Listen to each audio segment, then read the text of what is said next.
Réflexion sur la colonisation. Quand la France se lance dans la conquête de l'Algérie, elle ne lésine pas sur les moyens mis en œuvre pour réduire la résistance qui lui est opposée. Les pires exactions sont commises par l'armée française qui ne reculera devant aucune horreur. La politique de la terre brûlée prônée par le ministre de la guerre de l'époque Girard est reprise par Bugeaud. Les massacres à grande échelle d'hommes, de femmes et d'enfants, le bétail est saisi ainsi que les récoltes. Tout ce qui ne peut pas être emporté est brûlé, arbres fruitiers, récoltes, afin d'approvisionner ses troupes et affamer les populations locales.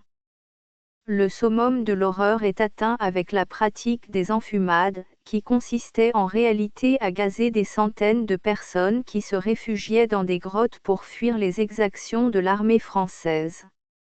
Les grottes étaient murées, pour empêcher toute fuite, et les soldats empilaient des fagots à l'entrée et mettaient le feu.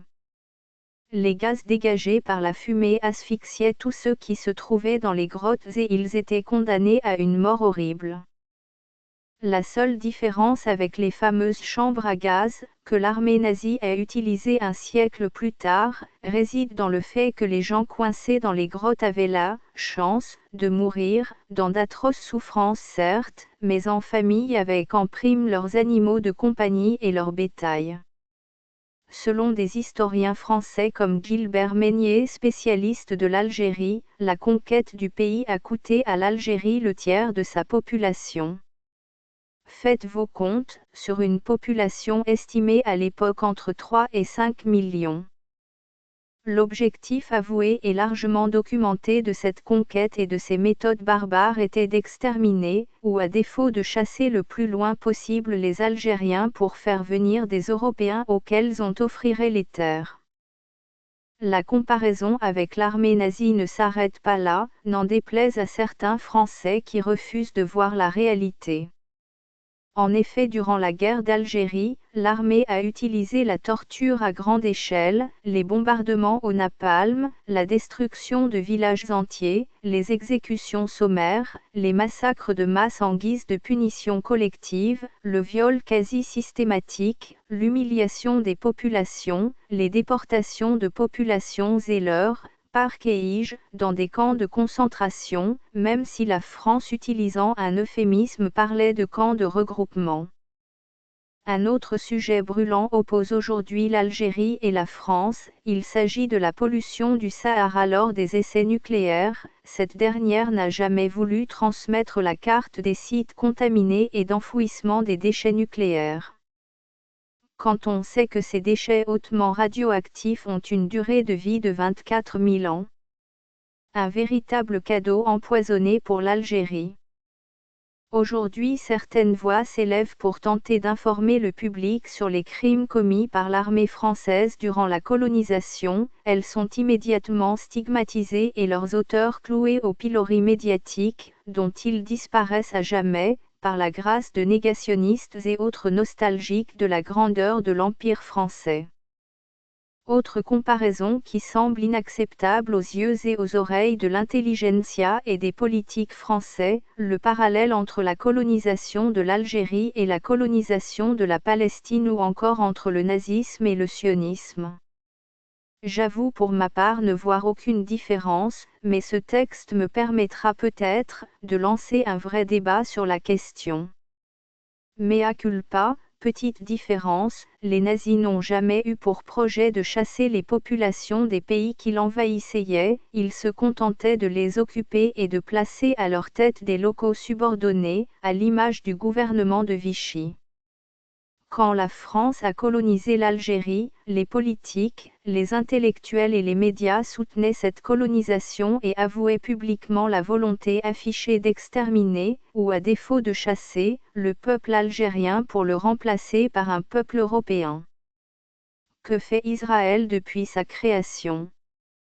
Exterminer les Palestiniens ou à défaut les chasser de leurs terres pour y installer des Européens.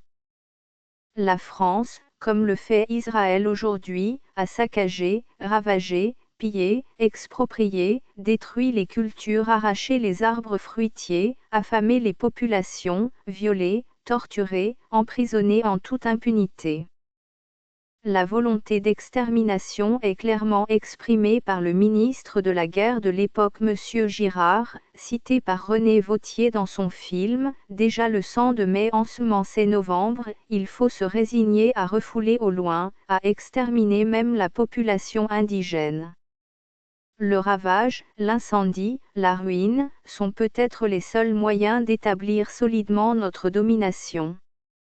On la retrouve dans beaucoup de déclarations de militaires aussi, mais le plus surprenant c'est cet extrait du Journal des économistes, édition Presses universitaires de France, 1847, T17, l'Algérie, colonisation, p. 89, une population indigène existe en Algérie, pour coloniser, c'est-à-dire pour faire cultiver l'Algérie par des Européens, il faut substituer des Européens aux indigènes. Cette substitution ne peut avoir lieu que par l'extermination des indigènes. Une extermination orchestrée dans le seul but de déposséder les indigènes de leurs terres et de les faire travailler par des Européens. Une politique expansionniste portée, justifiée, par l'élite intellectuelle française, comme par exemple Ernest Renan qui en 1871 écrivait « La conquête d'un pays de race inférieure, par une race supérieure, qui s'y établit pour le gouverner, n'a rien de choquant.